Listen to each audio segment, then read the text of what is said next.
Hi, good morning to all of you. Today I would like to discuss about the most expected questions which is for the 4th semester BBA Kannur University Improvement Supplementary Students 2014 syllabus. That is Corporate Accounting എന്ന് പറയുന്ന സബ്ജക്റ്റിൻ്റെ 4th semester BBA Kannur university supplementary improvement exam എഴുതുന്ന കുട്ടികൾക്ക് വേണ്ടിയിട്ടുള്ള important questions ആണ് ഇവിടെ discuss ചെയ്യുന്നത്. 2014 admission 2014 syllabus follow ചെയ്യുന്ന കുട്ടികളാണ് ഇവർ. സപ്ലിമെൻ്ററി ഇംപ്രൂവ്മെൻ്റ് എക്സാമിൻ്റെ ക്വസ്റ്റ്യനാണിത്. അപ്പോൾ കോർപ്പറേറ്റ് അക്കൗണ്ടിങ് എന്ന് പറയുന്ന സബ്ജക്റ്റിൽ ചോദിക്കാൻ സാധ്യതയുള്ള ഇമ്പോർട്ടൻറ്റ് ക്വസ്റ്റ്യൻസ്. സിലബസ് വളരെ ചെറുതാണ്, വളരെ ചെറിയ സിലബസാണ്. അപ്പോൾ അതുകൊണ്ട് തന്നെ ഇവിടെ ഇമ്പോർട്ടൻറ്റ് ക്വസ്റ്റ്യൻസും വളരെ കുറച്ച് മാത്രമേ ഉള്ളൂ. അപ്പോൾ ഇത് എന്തായാലും നിങ്ങൾ എക്സാം ഹാളിൽ കയറുന്നതിന് മുമ്പിൽ പഠിക്കാൻ നോക്കുക. അപ്പോൾ ഫസ്റ്റ് ക്വസ്റ്റ്യൻ എന്ന് പറയുന്നത് what do you mean by profit prior to incorporation, how it is to be calculated. അതായത് പ്രോഫിറ്റ് പ്രയർ ടു ഇൻകോർപ്പറേഷൻ എന്ന് പറഞ്ഞാൽ ഒരു കമ്പനി ഇൻകോർപ്പറേറ്റ് ചെയ്യുന്നതിന് മുമ്പിലെ, അതായത് രജിസ്റ്റർ ചെയ്യുന്നതിന് മുമ്പിലെ ഏൺ ചെയ്യുന്ന പ്രോഫിറ്റാണ് പ്രോഫിറ്റ് പ്രയർ ടു ഇൻകോർപ്പറേഷൻ, അല്ലെങ്കിൽ ഇതിനെ പ്രീ ഇൻകോർപ്പറേഷൻ പ്രോഫിറ്റ് എന്ന് പറയാം. അപ്പോൾ നിങ്ങൾ ആലോചിക്കും കമ്പനി രജിസ്റ്റർ ചെയ്യുന്നതിന് മുമ്പിൽ എങ്ങനെയാണ് പ്രോഫിറ്റ് ഉണ്ടാക്കുക എന്നുള്ളത്. അപ്പോൾ അതായത് sometimes a company is formed for purchasing A running company or A going concern company. That company is incorporated on 1st, for example, that company is incorporated on 1st May 2012. അതായത് 2012 May 1-നാണ് ആ company incorporate ചെയ്തത്. May purchase the business from 1st January 2012. അതായത് ആ company incorporate ചെയ്തത് 1/5/2012-നാണ്. But ആ company purchase ചെയ്യുന്നത്, ഒരു റണ്ണിങ് ബിസിനസ്സിനെ പർച്ചേസ് ചെയ്യുന്നത് 1/1/2012, അതായത് ആ ഫിനാൻഷ്യൽ ഇയർ സ്റ്റാർട്ട് ചെയ്യുന്ന സമയത്താണ് അത് പർച്ചേസ് ചെയ്യുന്നത്. അപ്പോൾ അവിടെ നമ്മൾ എപ്പോഴാണോ പർച്ചേസ് ചെയ്തത്, ആ പർച്ചേസ് ചെയ്ത ഡേറ്റ് മുതൽ എപ്പോഴാണോ ആ കമ്പനി ഇൻകോർപ്പറേറ്റ് ചെയ്യുന്നത് ആ ഡേറ്റ് വരെയുള്ള പ്രോഫിറ്റാണ് പ്രീ ഇൻകോർപ്പറേഷൻ പീരീഡ് പ്രോഫിറ്റ്. അപ്പോൾ ഇവിടുത്തെ എക്സാമ്പിൾ പ്രകാരം the profit earned by the company from 1st January 2012 to 1st May 2012, അതായത് 1st January 2012 മുതൽ 1st May 2012, അപ്പോൾ എത്ര പീരീഡായി?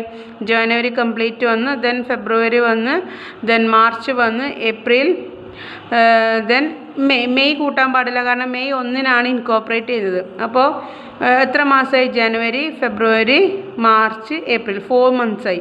അപ്പോൾ ഈ 4 months-നുണ്ടാകുന്ന പ്രോഫിറ്റിനെയാണ് പ്രീ ഇൻകോർപ്പറേഷൻ പ്രോഫിറ്റ് അല്ലെങ്കിൽ പ്രോഫിറ്റ് പ്രയർ ടു ഇൻകോർപ്പറേഷൻ എന്ന് പറയുന്നത്. അത് ആ പ്രോഫിറ്റ് ശരിക്കും നമ്മളെ നോർമൽ ബിസിനസ് പ്രോഫിറ്റ് അല്ല. അപ്പോൾ എന്താണ് എന്നുള്ളത് ഞാൻ ലാസ്റ്റ് ഒരു ക്വസ്റ്റ്യൻ ട്രീറ്റ്മെൻറ്റ് എന്ന് ചോദിച്ചിട്ടുണ്ട്, അപ്പോൾ അവിടെ ഞാൻ പറഞ്ഞുതരാം. അപ്പോൾ ഇവിടെ മീനിങ്ങിൽ പറയേണ്ടത് it is the profit of the company before the date of its incorporation. It is otherwise known as pre-incorporation period profit. Okay, then second question, what are the methods of calculating purchase consideration? It's a very very important question. അപ്പോൾ methods പറയുന്നതിന് മുമ്പിൽ എന്താണ് purchase consideration എന്ന് അറിയണം. So purchase consideration എന്ന് പറഞ്ഞാൽ it is amount paid by the purchasing company to the vendor company. അതായത് purchase ചെയ്യുന്ന കമ്പനി വിൽക്കുന്ന കമ്പനിക്ക് കൊടുക്കുന്ന, അതായത് A and B, suppose A and B are the companies. A is the purchasing company, B is the vendor company. അപ്പോൾ vendor company എന്ന് പറഞ്ഞാൽ sale ചെയ്യുന്ന കമ്പനിയാണ്. അപ്പോൾ എ കമ്പനി ബി കമ്പനീനെ പർച്ചേസ് ആണ് ചെയ്യുന്നത്.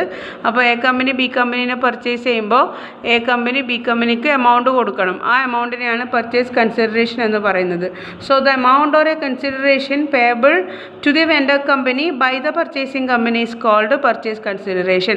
ഞാൻ അതിൻ്റെ മെത്തേഡ്സ് ആണ് ചോദിച്ചിട്ടുള്ളത്. അതിൻ്റെ മെത്തേഡ്സ് ഒന്ന് ലംസം മെത്തേഡ്, രണ്ടാമത്തത് നെറ്റ് പേയ്മെൻറ്റ് മെത്തേഡ്, മൂന്നാമത്തത് നെറ്റ് അസെറ്റ് മെത്തേഡ്, നാലാമത്തത് ഷെയർ എക്സ്ചേഞ്ച് റേറ്റ് മെത്തേഡ്, അല്ലെങ്കിൽ ഇതിൻ്റെ വേറൊരു പേരാണ് intrinsic value method or IV method എന്ന് പറഞ്ഞാൽ. അപ്പോൾ എന്താണ് ലംസം മെത്തേഡ് എന്ന് പറഞ്ഞാൽ? ലംസം മെത്തേഡ് എന്ന് പറഞ്ഞാൽ sometimes the purchasing company agrees to pay a fixed amount to the vendor company as purchase consideration. This method is called the lump sum method. Here there is no need to calculate the amount of purchase consideration. അതായത് ക്വസ്റ്റ്യനിൽ തന്നെ purchasing company vendor കമ്പനീനെ ഇത്ര ഒരു എമൗണ്ടിൽ ഞാൻ purchase ചെയ്യുന്നു എന്നുള്ള amount അവിടെ mention ചെയ്തിരിക്കും ക്വസ്റ്റ്യനിൽ തന്നെ. സോ 10 lakh rupees-ന് പർച്ചേസിങ് കമ്പനി വെൻഡർ കമ്പനീനെ ഏറ്റെടുക്കുന്നു. അപ്പോൾ ആ 10 lakh rupees ആണ് ഇവിടുത്തെ എന്തെന്ന് പർച്ചേസ് കൺസിഡറേഷൻ. അവിടെ നമ്മൾ വീണ്ടും ഇക്വേഷൻസോ ഫോർമുലാസോ ഒന്നും ഉപയോഗിച്ചിട്ട് പർച്ചേസ് കൺസിഡറേഷൻ്റെ എമൗണ്ട് കാൽക്കുലേറ്റ് ചെയ്യേണ്ട ആവശ്യമില്ല. That amount is written on the question itself. So that lump sum amount is called purchase consideration, and this method is called a lump sum method. Here there is no need to calculate the amount of purchase consideration. Why so? Because its lump sum amount is written on the question itself. Then second method ആണ് net payment method. Net payment method നമ്മൾ എങ്ങനെയാണ് calculate ചെയ്യുക? Here the purchase consideration is calculated by adding all the payments which the purchasing company agrees to make in the form of shares, securities and cash to the shareholders of the vendor company. അതായത് purchasing company ആദ്യം തന്നെ എഗ്രിമെൻറ്റിൽ പറയും ഇത്ര ഒരു എമൗണ്ടിനാണ് നിങ്ങളുടെ shares, securities അല്ലെങ്കിൽ ക്യാഷ് ഞാൻ ടേക്ക് ഓവർ ചെയ്യുന്നുണ്ട് എന്നുള്ളത്. അതാണ് നെറ്റ് പേയ്മെൻറ്റ് മെത്തേഡിൽ പറയുന്നത്. By adding all the payments which the purchasing, എല്ലാ പേയ്മെൻറ്റ്സും എല്ലാ മോഡ്സ് ഓഫ് പേയ്മെൻറ്റ്സും തന്നിട്ടുണ്ടെങ്കിൽ മാത്രമേ നമുക്ക് നെറ്റ് പേയ്മെൻറ്റ് മെത്തേഡ് യൂസ് ചെയ്യാൻ വേണ്ടി പറ്റുള്ളൂ. അപ്പോൾ ഇവിടെ ചെയ്യുന്നത് എല്ലാ പേയ്മെൻറ്റ്സും ആഡ് ചെയ്യാണ് which the purchasing company agrees to make in the form of shares, securities, cash are to the shareholders of the vendor company. And this method is used only when all modes of payments are given in the question. Questionil എല്ലാ modes of payment തന്നെങ്കിൽ മാത്രമേ ഈ method use ചെയ്യാൻ പാടുള്ളൂ. Otherwise net asset method otherwise അപ്പോൾ അങ്ങനെ തന്നിട്ടില്ലെങ്കിൽ എന്ത് ചെയ്യും? അങ്ങനെ തന്നിട്ടില്ലെങ്കിൽ നമ്മൾ നെക്സ്റ്റ് മെത്തേഡായ നെറ്റ് അസെറ്റ് മെത്തേഡാണ് യൂസ് ചെയ്യുന്നത്. അപ്പോൾ നെറ്റ് പേയ്മെൻറ്റ് മെത്തേഡ് എന്ന് പറഞ്ഞാൽ by adding all the payments which the purchasing company agrees to make in the form of share or debenture ആർക്ക് to the share of the vendor company. അപ്പോൾ ഇതെല്ലാം modes of payment തന്നിട്ടുണ്ടെങ്കിൽ മാത്രമേ ഈ method use ചെയ്യാൻ പാടുള്ളൂ. Then next method ആണ് net asset method. ഇവിടെ നമ്മൾ ചെയ്യുന്നത് here purchase consideration is determined on the basis of assets and liabilities taken over at agreed value. ക്വസ്റ്റ്യനിൽ ബാലൻസ് ഷീറ്റ് ഒരു അസെറ്റ് ആൻഡ് ലയബിലിറ്റീസ് തരും. ദെൻ അതിൻ്റെ താഴെ അഡീഷണൽ ഇൻഫർമേഷനിൽ ഇത്ര ഒരു എമൗണ്ടിന് അസെറ്റ്സ് ആൻഡ് ലയബിലിറ്റീസ് ഇൻഡിവിജ്വലി അല്ലെങ്കിൽ ടോട്ടലി ടേക്ക് ഓവർ ചെയ്യുമെന്ന് പറയും. അപ്പോൾ ആ എഗ്രീഡ് വാല്യൂ അതിനെയാണ് നമ്മൾ പറയുക എഗ്രീഡ് വാല്യൂ. അപ്പോൾ ബാലൻസ് ഷീറ്റിൽ തന്ന വാല്യൂവിനെ നമ്മൾ ബുക്ക് വാല്യൂ എന്നാണ് പറയുക. അപ്പോൾ എഗ്രീഡ് വാല്യൂവിൽ അസെറ്റ്സ് ആൻഡ് ലയബിലിറ്റീസ് തന്നിട്ടുണ്ടെങ്കിൽ ആ എമൗണ്ടാണ് നമ്മൾ എടുക്കേണ്ടത്. അപ്പോൾ if nothing is mention about the assets and liabilities taken over, അപ്പോൾ assets and liabilities taken over ഇതിനെക്കുറിച്ചൊന്നും പറഞ്ഞിട്ടില്ല, എഗ്രീഡ് വാല്യൂ ഒന്നും തന്നിട്ടില്ല എങ്കിൽ നമ്മൾ എന്താണ് ചെയ്യേണ്ടത്?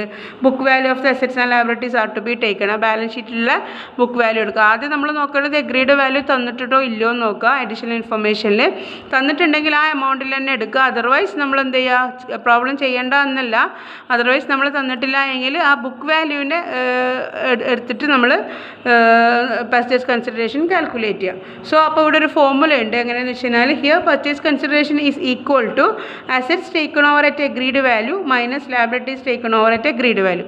അപ്പോൾ assets taken over agreed value total ചെയ്യുക, ദെൻ അതിൽ നിന്നും liabilities taken over at agreed value minus ചെയ്യുക. അപ്പോൾ കിട്ടുന്ന എമൗണ്ട് ആയിരിക്കും പർച്ചേസ് കൺസിഡറേഷൻ. അപ്പോൾ നേരത്തെ പറഞ്ഞതുപോലെ എഗ്രീഡ് വാല്യൂ ക്വസ്റ്റ്യനിൽ തന്നിട്ടില്ല, അതിനെക്കുറിച്ച് ഒന്നും തന്നെ ക്വസ്റ്റ്യനിൽ ഇൻഫർമേഷൻ തന്നിട്ടില്ല എങ്കിൽ നമ്മൾ എന്ത് ചെയ്യണം? Book value of the asset എടുക്കുക, അതിൽ നിന്നും book value of the liability minus ചെയ്യുക. അപ്പോൾ ആ എമൗണ്ട് ആയിരിക്കും നെറ്റ് അസെറ്റ് മെത്തേഡ് പ്രകാരം പർച്ചേസ് കൺസിഡറേഷൻ. അപ്പോൾ ഇവിടെ അസെറ്റിൻ്റെ എമൗണ്ട് എടുക്കുമ്പോൾ ശ്രദ്ധിക്കേണ്ട വെരി ഇമ്പോർട്ടൻ്റ് ആയ ഒരു കാര്യമുണ്ട്. Fictitious asset or expenses. Fictitious asset എന്ന് പറയുമ്പോൾ എന്തൊക്കെ വരും? Preliminary expense, discount on issue of shares, profit and loss account, debit balance, ഇതൊന്നും ഒരിക്കലും നമ്മൾ ആഡ് ചെയ്യാൻ പാടില്ല. റിമെമ്പർ, ഫിക്റ്റീഷ്യസ് അസെറ്റ് ഒരിക്കലും ആഡ് ചെയ്യാൻ പാടില്ല അസെറ്റിൻ്റെ കൂട്ടത്തിൽ. അതുപോലെ തന്നെ accumulated profit, reserve fund, dividend equalisation fund, securities premium, capital redemption reserve fund etcetera should not be considered. അതും നമ്മൾ കൺസിഡർ ചെയ്യാൻ പാടില്ല. അപ്പോൾ അത് കൺസിഡർ ചെയ്യാതെയാണ് നമ്മൾ അസെറ്റ്സിൻ്റെ ലയബിലിറ്റീസിൻ്റെയും എഗ്രീഡ് വാല്യൂ ബുക്ക് വാല്യൂ നോക്കുന്നത്. അങ്ങനെ assets taken over at agreed value നിന്ന് liabilities taken over at agreed value minus ചെയ്തതിലാണ് നെറ്റ് അസെറ്റ് മെത്തേഡ് പ്രകാരം പർച്ചേസ് കൺസിഡറേഷൻ കാൽക്കുലേറ്റ് ചെയ്യേണ്ടത്. ദെൻ നാലാമത്തെ മെത്തേഡാണ് ഷെയർ എക്സ്ചേഞ്ച് റേറ്റ് മെത്തേഡ്. ഇപ്പോൾ അതിൻ്റെ പേര് പോലെ തന്നെ sometimes the purchase consideration is ascertained on the basis of the ratio in which shares of the purchasing company are to be exchanged for the shares of the vendor company. അപ്പോൾ purchase കമ്പനീൻ്റെ share ഒരു പ്രത്യേക പ്രൊപ്പോർഷനിൽ അല്ലെങ്കിൽ റേഷ്യോയിൽ vendor കമ്പനീൻ്റെ ഷെയറുമായിട്ട് exchange ചെയ്യും. അപ്പോൾ ആ റേഷ്യോയിലാണ് നമ്മൾ share exchange method use ചെയ്യുന്നത്. അപ്പോൾ ആ റേഷ്യോ എങ്ങനെയാണ് നമ്മൾ ഡിറ്റർമിൻ ചെയ്യുന്നത്? This exchange ratio is generally determined on the intrinsic value of each companies shares. ഓരോ കമ്പനീൻ്റെ ഇൻട്രിൻസിക് വാല്യൂ അടിസ്ഥാനത്തിലാണ് നമ്മൾ അതിൻ്റെ ഷെയർ എക്സ്ചേഞ്ച് വാല്യൂ കാൽക്കുലേറ്റ് ചെയ്യുന്നത് അല്ലെങ്കിൽ എക്സ്ചേഞ്ച് റേഷ്യോ കാൽക്കുലേറ്റ് ചെയ്യുന്നത്. അതുകൊണ്ട് തന്നെ ഈ മെത്തേഡിൻ്റെ വേറൊരു പേരും കൂടിയാണ് IV മെത്തേഡ് അല്ലെങ്കിൽ ഇൻട്രിൻസിക് വാല്യൂ വാല്യൂ മെത്തേഡ്. അതായത് ഷെയർ എക്സ്ചേഞ്ച് മെത്തേഡിൻ്റെ വേറൊരു പേരാണ് ഇൻട്രിൻസിക് വാല്യൂ മെത്തേഡ്. എന്തുകൊണ്ടാണെന്ന് വെച്ച് കഴിഞ്ഞാൽ ഇവിടെ പർച്ചേസ് കൺസിഡറേഷൻ കാൽക്കുലേറ്റ് ചെയ്യുന്ന ഒരു പ്രത്യേക റേഷ്യോൻ്റെ അടിസ്ഥാനത്തിലാണ്. ആ റേഷ്യോൻ്റെ അടിസ്ഥാനത്തിലാണ് പർച്ചേസിങ് കമ്പനീൻ്റെ ഷെയർസ് വെൻഡർ കമ്പനീൻ്റെ ഷെയർസായിട്ട് എക്സ്ചേഞ്ച് ചെയ്യുക. അപ്പോൾ ആ എക്സ്ചേഞ്ച് ചെയ്യുമ്പോൾ അവിടെ എക്സ്ചേഞ്ച് റേഷ്യോ കാൽക്കുലേറ്റ് ചെയ്യണം. അപ്പോൾ ആ എക്സ്ചേഞ്ച് റേഷ്യോ ഏതിൻ്റെ ബേസിലാണ്? Intrinsic value of each company share നോക്കിയിട്ടാണ് എക്സ്ചേഞ്ച് റേഷ്യോ കാൽക്കുലേറ്റ് ചെയ്യുന്നത്. അതുകൊണ്ട് തന്നെ ഇതിൻ്റെ വേറൊരു മെത്തേഡാണ് IV method or intrinsic value method. അപ്പോൾ IV എങ്ങനെയാണ് കാൽക്കുലേറ്റ് ചെയ്യുക? Intrinsic value is equal to net asset divide by number of shares. അപ്പോൾ നെറ്റ് അസെറ്റിൽ നിന്ന് എത്ര ഷെയർ ഉണ്ടോ ആ കമ്പനിക്ക് അതിനെ ഡിവൈഡ് ചെയ്യുക. ഇനി നെറ്റ് അസെറ്റ് എങ്ങനെയാണ് കണ്ടുപിടിക്കുക? നെറ്റ് അസെറ്റ് എന്ന് പറഞ്ഞാൽ all assets minus outside liabilities ആണ് നെറ്റ് അസെറ്റ്. അപ്പോൾ അങ്ങനെ നെറ്റ് അസെറ്റ് കാൽക്കുലേറ്റ് ചെയ്യുക. അതായത് എല്ലാ അസെറ്റിൽ നിന്നും ഔട്ട്സൈഡ് ലയബിലിറ്റീസ് മൈനസ് ചെയ്താൽ നെറ്റ് അസെറ്റ് കിട്ടും. ആ നെറ്റ് അസെറ്റിനെ നമ്പർ ഓഫ് ഷെയർസിനെ കൊണ്ട് ഡിവൈഡ് ചെയ്യാം. അപ്പോൾ നമുക്ക് കിട്ടുന്നത് ഇൻട്രിൻസിക് വാല്യൂ ആണ്. ഓക്കെ, അപ്പോൾ ഇവിടെ നമ്മൾ നേരത്തെ പറഞ്ഞ പോലെ അസെറ്റ് എടുക്കുമ്പോൾ ഫിക്റ്റീഷ്യസ് അസെറ്റ് എടുക്കാൻ പാടില്ല. അത് നിങ്ങളെ മനസ്സിലെപ്പോഴും ഓർത്ത് വെക്കണം. അപ്പോൾ അങ്ങനെ ഇൻട്രിൻസിക് വാല്യൂ കിട്ടി. അപ്പോൾ നമ്മളിപ്പോൾ ഇൻട്രിൻസിക് വാല്യൂലാണ് ഉള്ളത്. എന്താണ് അതിൻ്റെ formula? Once again all assets minus outside liabilities, അതായത് നെറ്റ് അസെറ്റ്. ആ net asset divide by number of shares ആണ് ഇൻട്രിൻസിക് വാല്യൂ. ദെൻ ആ ഇൻട്രിൻസിക് വാല്യൂന്ന് എങ്ങനെയാണ് പർച്ചേസ് കൺസിഡറേഷനിലേക്ക് എത്തുക? So purchase consideration is equal to intrinsic value into number of shares. എത്രയാണോ shares ഉള്ളത് ആ ഷെയർസ് ഇൻറ്റു നമ്മളിപ്പം കാൽക്കുലേറ്റ് ചെയ്ത് ഇൻട്രിൻസിക് വാല്യൂ അതിനെ മൾട്ടിപ്ലൈ ചെയ്താൽ കിട്ടുന്ന എമൗണ്ട് ആണ് പർച്ചേസ് കൺസിഡറേഷൻ. സോ ഇതൊക്കെയാണ് പർച്ചേസ് കൺസിഡറേഷൻ കാൽക്കുലേറ്റ് ചെയ്യേണ്ട മെത്തേഡ്സ്. ഇമ്പോർട്ടൻ്റ് ആണ്. ഈ വീഡിയോ നിങ്ങൾ വീണ്ടും പ്ലേ ചെയ്ത് എക്സ്പ്ലനേഷൻ ശ്രദ്ധിക്കുക. ദെൻ നെക്സ്റ്റ് ചോദിക്കാൻ സാധ്യതയുള്ള വെരി ഇമ്പോർട്ടൻറ്റ് ക്വസ്റ്റ്യൻ ആണ് differences between amalgamation in the nature of merger and amalgamation in the nature of purchase. രണ്ട് രീതിയിൽ അമൽഗമേഷൻ ഉണ്ട്. Amalgamation in the nature of merger and amalgamation in the nature of purchase. അപ്പോൾ ഇത് രണ്ടും തമ്മിലുള്ള വ്യത്യാസം എന്താണെന്ന് വെച്ച് കഴിഞ്ഞാൽ amalgamation in the nature of മെർജറിൻ്റെ കേസിൽ there is a transfer of all assets and liabilities transfer ചെയ്യും. ബട്ട് പർച്ചേസിൻ്റെ കേസിൽ there need not be transfer of assets and liabilities. Amalgamation in the nature of പർച്ചേസിൻ്റെ കേസിൽ അസെറ്റ്സ് ആൻഡ് ലാബിലിറ്റീസ് ട്രാൻസ്ഫർ ചെയ്യേണ്ട ആവശ്യമില്ല. പിന്നെ അതുപോലെ തന്നെ നെക്സ്റ്റ് ഡിഫറൻസ് എന്ന് പറയുന്നത് equity share holders holding 90% equity share in transferor company or vendor company become the shareholders of transferee company. അതായത് വെൻഡർ കമ്പനീൻ്റെ ഇക്വിറ്റി ഷെയർസ്, അതായത് 90% കുറയാത്ത ഇക്വിറ്റി ഷെയർസ് എടുത്ത വെൻഡർ കമ്പനീൻ്റെ ഷെയർ ഹോൾഡേഴ്സ് ആരായി മാറുന്നുണ്ട്? പർച്ചേസിങ് കമ്പനീൻ്റെ ഷെയർ ഹോൾഡേഴ്സായി മാറുന്നുണ്ട് amalgamation in the nature of മെർജറിൻ്റെ കേസിൽ. വേറാസ് പർച്ചേസിൻ്റെ കേസിൽ need not become share holders of transferee company, അങ്ങനെ ആവുന്നില്ല. ദെൻ മൂന്നാമത്തെ ഡിഫറൻസ് എന്ന് പറയുന്നത് here the purchase consideration is discharged. മൂന്നാമത്തെ ഡിഫറൻസിൽ പറയുന്നത് here purchase consideration is discharged wholly by the issue of equity shares except cash for fractional shares. അപ്പോൾ fractional shares ഉണ്ടെങ്കിൽ നമ്മളവിടെ ക്യാഷിൻ്റെ രൂപത്തിൽ കൊടുക്കൂല. അപ്പോൾ അങ്ങനെയുള്ള കേസ് ഒഴികെ ബാക്കിയുള്ള എല്ലാ കേസിലും നമ്മൾ പർച്ചേസ് കൺസിഡറേഷൻ കൊടുത്തു വിട്ടുന്നത്, ഡിസ്ചാർജ് ചെയ്യുന്നത് ഫുള്ളി ഇക്വിറ്റി ഷെയർ ഇഷ്യൂ ചെയ്ത് കൊടുത്തിട്ടാണ്. അപ്പോൾ ഫ്രാക്ചർ ഷെയർസിൻ്റെ കേസിൽ, അതായത് ഡെസിമൽ വരുന്ന ഷെയർസിൻ്റെ കേസിലാണ് നമ്മൾ അത് ഇക്വിറ്റി ഷെയർ അല്ലാത്ത രൂപത്തിൽ നമ്മൾ കൊടുക്കൽ. ദെൻ അപ്പുറമാണെങ്കിൽ amalgamation in the nature of പർച്ചേസിൽ നമ്മൾ ചെയ്യുന്നത് here purchase consideration need not be discharged wholly by the issue of equity share. അതായത് amalgamation in the nature of പർച്ചേസിൻ്റെ കേസിൽ നമ്മൾ പർച്ചേസ് കൺസിഡറേഷൻ ഡിസ്ചാർജ് ചെയ്യുന്നത് മൊത്തത്തിൽ ഇക്വിറ്റി ഷെയർ വഴിയല്ല, മറ്റുള്ള വഴികൾ, അത് ഡിബഞ്ചർ ആയാലും പ്രിഫറൻസ് ഷെയറൊക്കെ അല്ലെങ്കിൽ ക്യാഷിൻ്റെ രൂപത്തിലൊക്കെ നമ്മൾ ഡിസ്ചാർജ് ചെയ്യും. ദെൻ നെക്സ്റ്റ് ഡിഫറൻസ് എന്ന് പറയുന്നത് അമൽഗമേഷൻ ഇൻ ദ നേച്ചർ ഓഫ് മെർജറിൻ്റെ കേസിൽ all reserves are recorded at their existing carrying amount and in the same form. അതായത് റിസർവ്സ് ആൻഡ് സർപ്ലസ് അതേ എക്സിസ്റ്റിംഗ് എമൗണ്ടിൽ തന്നെയാണ് റെക്കോർഡ് ചെയ്യുന്നത്. Whereas amalgamation in the nature of പർച്ചേസിൻ്റെ കേസിൽ സ്റ്റാറ്റ്യൂട്ടറി റിസർവ്സ് മാത്രമേ നമ്മൾ എക്സിസ്റ്റിംഗ് ക്യാരിയിങ് എമൗണ്ടിൽ റെക്കോർഡ് ചെയ്യുള്ളൂ. സ്റ്റാറ്റ്യൂട്ടറി റിസർവ് ഒഴികെയുള്ള മറ്റുള്ള റിസർവ് ഒന്നും നമ്മൾ എക്സിസ്റ്റിംഗ് ക്യാരിയിങ് എമൗണ്ടിൽ റെക്കോർഡ് ചെയ്യൂല.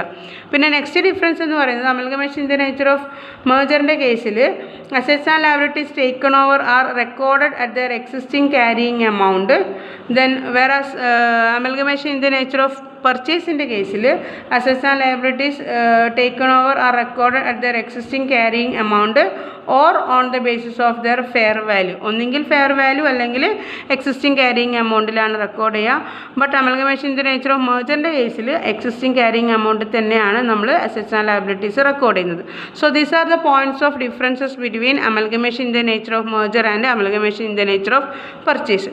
ദ നെക്സ്റ്റ് ക്വസ്റ്റ്യൻ പറയുന്നത് what are the differences between internal and external reconstruction. അപ്പോൾ ഡിഫറൻസ് പറയുന്നതിന് മുമ്പിൽ എന്താണ് റീകൺസ്ട്രക്ഷൻ എന്ന് പറയേണ്ടത്? റീകൺസ്ട്രക്ഷൻ എന്ന് പറഞ്ഞാൽ റീഓർഗനൈസേഷൻ ഓഫ് കമ്പനീസ് ക്യാപിറ്റൽ സ്ട്രക്ചറാണ്. കമ്പനീസിൻ്റെ ക്യാപിറ്റൽ സ്ട്രക്ചർ ഒന്ന് മൊത്തത്തിൽ റീഓർഗനൈസ് ചെയ്യുന്നതാണ്. അതാണ് റീകൺസ്ട്രക്ഷൻ. രണ്ട് രീതിയിലുള്ള റീകൺസ്ട്രക്ഷൻ ഉണ്ട്. ഇൻറ്റേർണൽ റീകൺസ്ട്രക്ഷനും ഉണ്ട്, എക്സ്റ്റേർണൽ റീകൺസ്ട്രക്ഷനും ഉണ്ട്. ഇൻറ്റേർണൽ റീകൺസ്ട്രക്ഷൻ നമ്മൾ കമ്പനീൻ്റെ ഉള്ളിൽ നിന്ന് തന്നെ ചെയ്യുന്നതാണ്. അവിടെ നമ്മൾ ക്യാപിറ്റൽ റെഡ്യൂസ് ചെയ്തിട്ട് ചെയ്യുന്നതാണ്.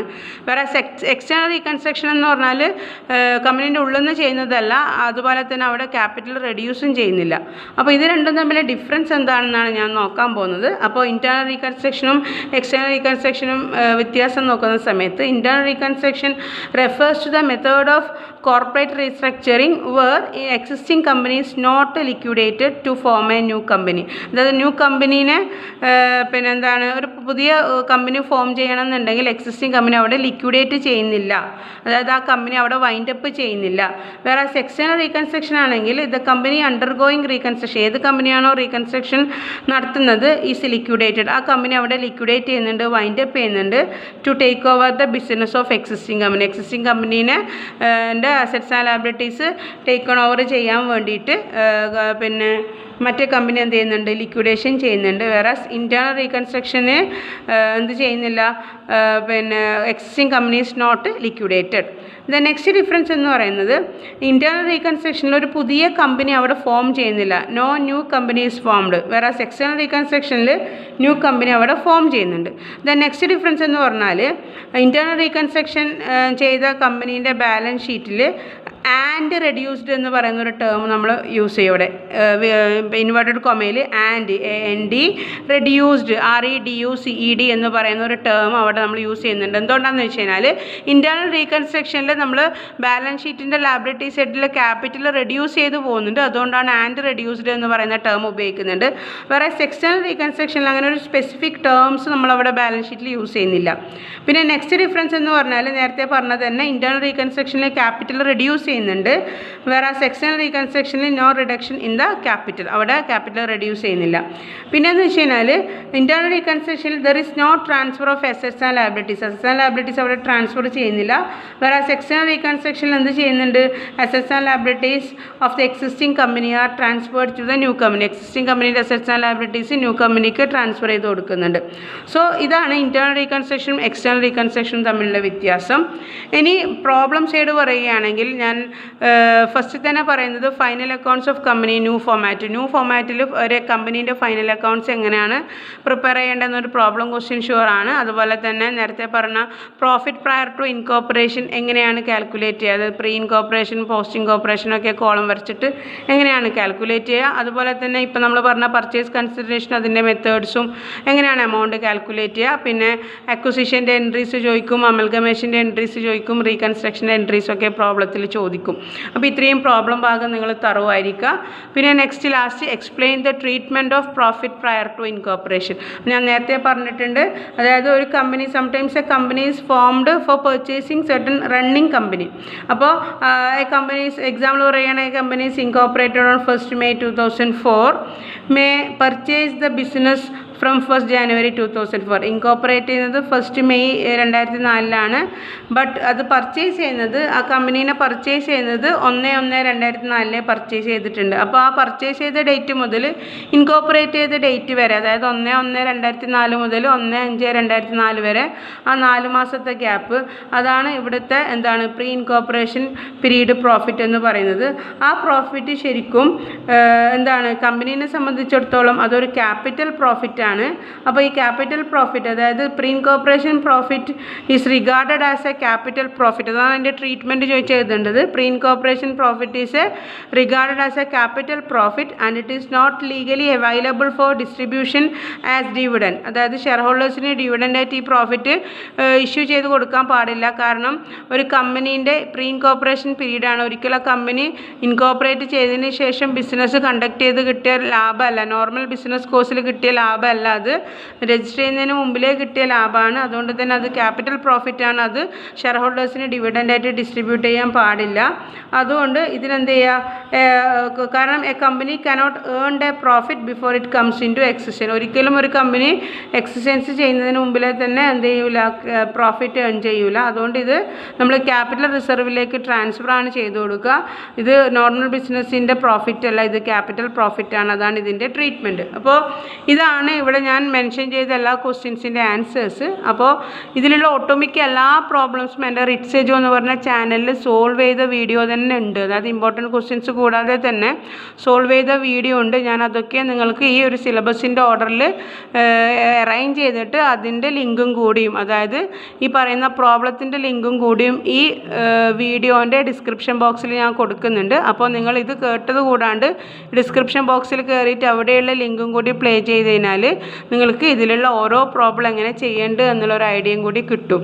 സോ ഇത്രയും ആയാൽ നിങ്ങൾ കോർപ്പറേറ്റ് അക്കൗണ്ടിങ്ങിൽ നല്ലൊരു മാർക്ക് സ്കോർ ചെയ്യാൻ പറ്റും. അപ്പോൾ കുട്ടികളെല്ലാവരും ഇത് പഠിക്കുക. ഇനി ഇതുപോലെ ആരെങ്കിലും നിങ്ങളുടെ ഫ്രണ്ട്സോ കസിൻസോ നെയ്ബേഴ്സോ ക്ലാസ്മേറ്റ്സോ ഉണ്ടെങ്കിൽ, സപ്ലിമെൻ്ററി ഇമ്പ്രൂവ്മെൻ്റ് എന്ന കുട്ടികളുണ്ടെങ്കിൽ, 2014 സിലബസ് ഫോളോ ചെയ്യുന്ന കുട്ടികളുണ്ടെങ്കിൽ ഇതൊന്ന് ഷെയർ ചെയ്ത് കൊടുക്കുക. So thank you once again.